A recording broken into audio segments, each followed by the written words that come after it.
こんにちは皆さん。今日は嬉しいです。私たちの日本のビザをもらいました。എടാ ഓവറാക്കാതെ മലയാളത്തിൽ പറഞ്ഞു കൊടുക്കും. എൻ്റെ പേര് ദീക്ഷിത്, ഞാൻ എറണാകുളത്ത് നിന്നാണ് വരുന്നത്.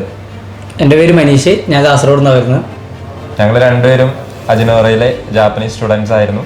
ഞങ്ങൾ ഇൻഡോ ജപ്പാൻ ഗവൺമെൻറ്റിൻ്റെ സ്പെസിഫൈഡ് സ്കിൽഡ് വർക്കർ എന്ന് പറഞ്ഞ പ്രോഗ്രാമിൽ ജോയിൻ ചെയ്തിട്ട് ജാപ്പനീസ് ലാംഗ്വേജ് പഠിച്ചു. അജിനോറ വഴിയാണ് പഠിച്ചത്. ഇപ്പോൾ 1 വർഷമായി ഞങ്ങളുടെ ക്ലാസ് എല്ലാം കഴിഞ്ഞു. ഇപ്പോൾ ഞങ്ങൾ രണ്ടുപേരും ഏകദേശം ഒരേ സമയത്താണ് പാസ്സായത്. അജിനോറയിലെ സ്റ്റാഫിൻ്റെയും ടീച്ചേഴ്സിൻ്റെ എല്ലാം ഹെൽപ്പോടുകൂടി ഞങ്ങൾക്കിപ്പോൾ വിസ വന്നു. ഞങ്ങളപ്പോൾ വൈകാതെ തന്നെ ജപ്പാനിലേക്ക് പോകുന്നതായിരിക്കും. എല്ലാവർക്കും അറിയുന്ന പോലെ തന്നെ ജാപ്പനീസ് ലാംഗ്വേജ് നമുക്കറിയാം. വേറൊരു രാജ്യത്തെ ഭാഷ പഠിച്ചെടുക്കുക എന്നുള്ളത് അത്ര ഈസി അല്ല. അതുകൊണ്ട് ഞാൻ പഠിച്ചെടുക്കാൻ വേണ്ടിയിട്ട് എൻ്റെ ട്രെയിനേഴ്സ് ഒരുപാട് എന്നെ സപ്പോർട്ട് ചെയ്തിട്ടുണ്ട്. നല്ല രീതിയിൽ അവരെന്താ പറയുക, ഈസി വേല കൂടിയാണ് നമ്മളെ പഠിപ്പിച്ചതുകൊണ്ട് ഇന്ന് ഞാൻ എക്സാം പാസ്സായി. ഇന്ന് വിസ എത്തിക്കഴിഞ്ഞു കയ്യിൽ.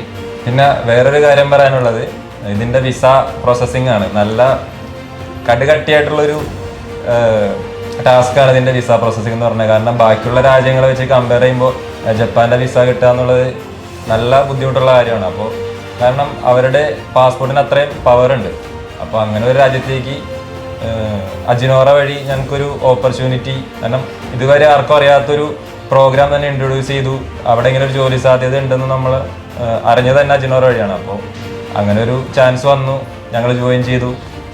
ഇപ്പോൾ എല്ലാം കൂടെ നിന്ന് അവർ സപ്പോർട്ട് ചെയ്തു. 1 വർഷം ഏകദേശം പീരീഡിൽ ഇപ്പോൾ ഇന്ന് ഞങ്ങൾക്ക് ജപ്പാൻ്റെ വിസ കിട്ടിയിരിക്കുകയാണ്. അപ്പോൾ അതിൽ ഞങ്ങൾ ഭയങ്കര ഹാപ്പിയാണ്. പോവാണ്. ഇത്ര നാൾ എല്ലാ പരിശ്രമങ്ങൾക്കൊടുവിൽ ഇന്ന് 22-ാം തീയതി, ജൂൺ 22-ാം തീയതി നൈറ്റ് 12:30ക്കാണ് ഞങ്ങളുടെ ഫ്ലൈറ്റ്. അപ്പോൾ ഇതുവരെ ഞങ്ങളുടെ ഇപ്പോൾ ഈ മൊമെൻ്റ് വരെ ഞങ്ങളുടെ കൂടെ അജിനോറയിൽ എല്ലാവരും ഉണ്ടായിരുന്നു. അപ്പോൾ എല്ലാവരും ഇന്ന് എയർപോർട്ടിൽ ഞങ്ങളെ സഹായിക്കാൻ വന്നിട്ടുണ്ട്. അപ്പോൾ എല്ലാവർക്കും ഒരു ബിഗ് താങ്ക്സ്. അപ്പോൾ ഇനി ജപ്പാനിൽ വെച്ച് കാണാം. അപ്പോൾ ബിഗ് താങ്ക്സ് ടു അജിനോറ. Get set fly.